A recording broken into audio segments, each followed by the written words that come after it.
Students, आज हम पढ़ने जा रहे हैं क्लास 10th का chapter 7 that is control and coordination. तो बच्चों, कंट्रोल एंड कोऑर्डिनेशन से आप क्या समझते हैं? कंट्रोल मतलब किसी चीज़ पर हमारा कंट्रोल होना, जैसे हमारी बॉडी पर हमारा क्या है, कंट्रोल है। और कोऑर्डिनेशन मतलब जो भी हम मूवमेंट करते हैं वो सभी क्या होती है, कोऑर्डिनेट होती हैं। फॉर एग्जांपल, अगर आप पानी का गिलास पीने के लिए लेते हैं तो वो सीधा पानी का गिलास कहाँ तक जाता है? आपके मुंह की तरफ। तो ऐसा तो नहीं है कि वो किसी और डायरेक्शन में चले जाएं। आपके हाथ हमेशा पानी के गिलास को कहाँ तक ले जाते हैं? मुंह की तरफ, क्योंकि आपकी जो मूवमेंट है वो क्या है, कोऑर्डिनेट। और उसको कोऑर्डिनेट किसने किया हुआ है? ब्रेन ने।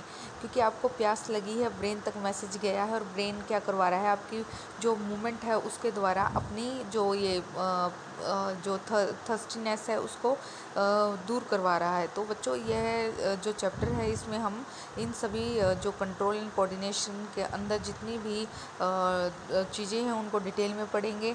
और बच्चों, let's start with our chapter. In the previous chapter, we looked at the life processes involved in the maintenance function in living organisms. तो बच्चों, हम अपने पिछले लेक्चर में पढ़ चुके हैं कि लाइफ प्रोसेसेस का क्या रोल है कि लिविंग ऑर्गेनिज्म में, कैसे लिविंग ऑर्गेनिज्म में लाइफ प्रोसेसेस हेल्प करती हैं उसे सरवाइव करने के लिए। तो there we had started with the notion we all have that if we see something moving it is a live. तो हमने अगर किसी चीज़ को हम लिविंग कहते हैं तो कहते हैं कि जो भी चीज़ लिविंग होती है वो मूव करती है। और यह एक करेक्टरिस्टिक भी माना जाता है लिविंग थिंग्स का।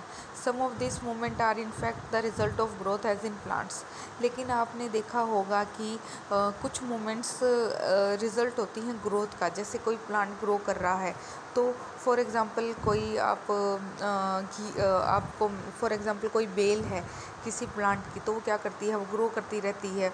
और क्या करती है, जैसे उसको सहारा मिलता है वो उसका सहारा लेकर ऊपर चढ़ती रहती है। तो वो मूवमेंट करती रहती है। कैसे? According to the growth. जैसे जैसे ग्रोथ होगी तो उसके जो प्लांट की बॉडी है वो मूव करेगी। और इस तरह से मूवमेंट किससे रिलेट करती है? ग्रोथ से। As in plants a seed germinate and grows. तो बच्चों देखो, एक सीड है, सीड भी क्या करता है, मूवमेंट कर रहा है। कैसे? ग्रोथ की फॉर्म में। जैसे इसमें से फर्स्ट हम देखते हैं रेडिकल निकला, प्लूम्यूल निकला। ये प्लूम्यूल आगे जाकर किस में कन्वर्ट हो जाता है? यह प्लूम्यूल कन्वर्ट हो जाता है, आगे जाकर ऊपर स्टेम बनाता है, शूट बनाता है और रेडिकल जाके रूट बनाता है। इस तरह से एक हमें टिपिकल प्लांट मिल जाता है। तो बच्चों, ये क्या मूवमेंट हो रही है जो किससे रिलेट है? ग्रोथ से। जैसे जैसे ग्रोथ हो रही है ऐसे ऐसे ही जो टिश्यूज़ हैं वो मूव कर रहे हैं और एक मैच्योर प्लांट में कन्वर्ट हो रहे हैं। तो बच्चों, यहाँ पर ग्रोथ किससे रिलेट है? यहाँ पर growth related is related to movement. And we can see that the seedling moves over the course of a few days. और इस तरह से हमें देखते हैं एक छोटा सा बीज होता है, ग्रो कर जाता है और एक प्लांट में कन्वर्ट हो जाता है। It pushes soil aside and comes out. और यह मिट्टी को एक साइड करके ऊपर बाहर आ जाता है। But if its growth were to be stop this movement would not happen. अगर हम इसकी ग्रोथ को रोक दें, प्लांट के जो सीड की ग्रोथ को हम रोक दें, फॉर एग्जांपल हम पानी ना सप्लाई करें तो ग्रोथ को रोक दें, तो क्या मूवमेंट होगी? तो मूवमेंट नहीं होगी, क्योंकि यहाँ पर मूवमेंट किससे रिलेट कर रही है? ग्रोथ से। तो टिश्यूज़ को जब पानी नहीं मिलेगा तो वो ग्रो नहीं करेंगे और प्लस मूवमेंट भी पॉसिबल नहीं हो पाएगी।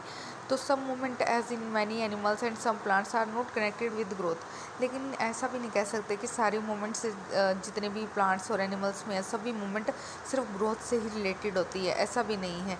जैसे एक बिल्ली भाग रही है, एक बच्चा खेल रहा है, बच्चा झूले पर खेल रहा है, या बफेलोज च्यूइंग कर रही हैं, अपने जो कड को क्या कर रही हैं, डाइजेस्ट करने की कोशिश कर रही हैं। तो this are not movement caused by growth. तो यह कोई ग्रोथ वाली मूवमेंट नहीं होती। अगर बफेलो चबा रही है कड को तो यह कोई ग्रोथ के लिए नहीं है, वो अपने फूड को जस्ट क्या कर रही है, डाइजेस्ट कर रही है। अगर एक बिल्ली भाग रही है तो वो भाग रही है सिर्फ फॉर एग्जांपल चूहे के पीछे अपने फूड को कैप्चर करने के लिए। तो इसमें ग्रोथ से रिलेटेड कोई भी मूवमेंट नहीं है। तो ऐसे ही बच्चा जो झूले में झूल रहा है वो भी क्या कर रहा है, वो प्ले कर रहा है, खेल रहा है। तो यह भी कोई ग्रोथ रिलेटेड मूवमेंट नहीं है। Why do we associate such visible movement with life. तो क्यों हम इन सभी जो मूवमेंट्स है उसको लाइफ से एसोशिएट करते हैं? A possible answer is that we think of movement as a response to change in the environment of the organism. तो अगर हम कह सकते हैं ये सभी मूवमेंट क्या है, यह सभी मूवमेंट रिलेट करती है इन्वायरमेंट से, हमारे वातावरण से। The cat may be running because it has seen a mouse. तो जैसे मैंने आपको बताया, क्या पता कैट अपने फूड को कैप्चर करने के लिए दौड़ रही है। Not only that, we also think of movement as an attempt by living organism to use changes in their environment to their advantages. क्या पता ये सभी मूवमेंट ऑर्गेनिज्म में हो रहे हैं इन्वायरमेंट के अंदर किसी एडवांटेज के लिए। क्या पता, जैसे बिल्ली भाग रही है खाना खाने के लिए, अपनी भूख मिटाने के लिए, तो plants grow out into the sunshine, children try to get pleasure and fun of the swimming, fellow chew cut to help break up tough food as so as to able to digest it better. तो हम कह सकते हैं कि plant grow कर रहे हैं बाहर धूप में, और चिल्ड्रन बहुत मज़ा ले रहे हैं, मज़े से खेल रहे हैं, झूले ले रहे हैं, फेलोज अपना खाना ब्रेक डाउन कर रही है बार बार चबाकर। तो when bright light is focused on our eyes, when we touch a hot object, we detect the change and respond to it with the movement in order to protect ourselves. तो जब एक तेज़ रोशनी हमारी आंखों पर पड़ती है, या कोई हम बिना देखे कोई गर्म ऑब्जेक्ट हाथ में ले लेते हैं, तो क्या होता है, हम एकदम से उसको छोड़ देते हैं। हमारी बॉडी क्या करती है, रिस्पॉन्ड करती है। तो यह हम रिस्पॉन्स जो करना, हम इसमें पढ़ेंगे रिफ्लेक्स एक्शन के बारे में। जब भी हम कोई चीज़ गर्म लेते हैं तो हम उस चीज़ को सोचते बाद में है, पहले ही छोड़ देते हैं। क्यों? क्योंकि ब्रेन तक मैसेज चला जाता है और हम रिस्पॉन्स पहले करते हैं, बाद में हमें पेन फील होता है। तो यह सिस्टम रिफ्लेक्स एक्शन कहलाता है, जो कि हम डिटेल में पढ़ेंगे। We think a bit more about this, it becomes apparent that all this movement in response to the environment is carefully controlled। लेकिन ये सभी मूवमेंट कंट्रोल्ड होती हैं। जैसे बिल्ली भाग रही है तो वो उसी डायरेक्शन में भाग रही है जहाँ पे उसको खाना दिख रहा है, वो रेंडमली नहीं भाग रही। Each kind of change in the environment evoke an appropriate movement in response। When we want to talk to our friend in class, we whisper rather than shouting loudly। तो जो भी मूवमेंट होती है वो हमारे फ़ायदे के लिए होती है, और हम उनसे सोच समझ के करते हैं अकॉर्डिंग टू आवर इन्वायरमेंट। अगर कोई बच्चा क्लास में बातें कर रहा है तो वो लाउडली बात नहीं करता, वो आवाज़ धीरे धीरे से विस्पर करता है।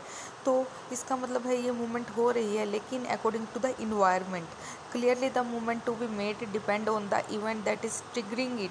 तो मूवमेंट हमारी डिपेंड करती है हमारे इन्वायरमेंट पे भी, हम किस तरह के इन्वायरमेंट में और हमें क्या चाहिए। Therefore such controlled movement must be connected to the recognition of various events in the environment. तो कहीं ना कहीं ये सभी मूवमेंट अंडर कंट्रोल्ड होती है हमारी बॉडी की, और बॉडी के कौन से भाग से, ब्रेन से, क्योंकि हमारे जो बॉडी है उसका मास्टर कौन है, brain. Followed by only the correct movement in responses. तो हमें पता है कि किस सिचुएशन में हमें क्या मूवमेंट करनी है। In other words, living organism must use system providing control and coordination. तो एक तरह से हम कह सकते हैं लिविंग ऑर्गेनिजम्स में क्या प्रेजेंट होता है, control and coordination. In keeping with the general principle of body organisation in multicellular organism, specialised tissue are used to provide this control and coordination activities. तो बच्चों, इस चैप्टर में हम डिफरेंट बॉडी ऑर्गेनाइजेशन, चाहे वो unicellular हो चाहे multicellular हो, उसमें हम different control and coordination activities के बारे में पढ़ेंगे। तो इस तरह से इस चैप्टर में आई होप आपको काफ़ी कंसेप्ट क्लियर हो गया होगा कि हम किसके बारे में पढ़ने जा रहे हैं। हम पढ़ेंगे ब्रेन के बारे में, हम कोऑर्डिनेशन के बारे में पढ़ेंगे, और हम ये दोनों चीज़ें हैं बोथ प्लांट्स और एनिमल्स दोनों में ही पढ़ेंगे। तो बच्चों, जो नेक्स्ट जो टॉपिक है नर्वस सिस्टम से हम शुरू करेंगे, क्योंकि ब्रेन से क्या जुड़ा है हमारा, नर्व्स। तो नर्वस सिस्टम को हम अगले लेक्चर में करेंगे। आज के लिए इतना ही। आप इस चैप्टर को अच्छे से रीड करिए और इस इंट्रोडक्शन को समझने की कोशिश करिए। धन्यवाद।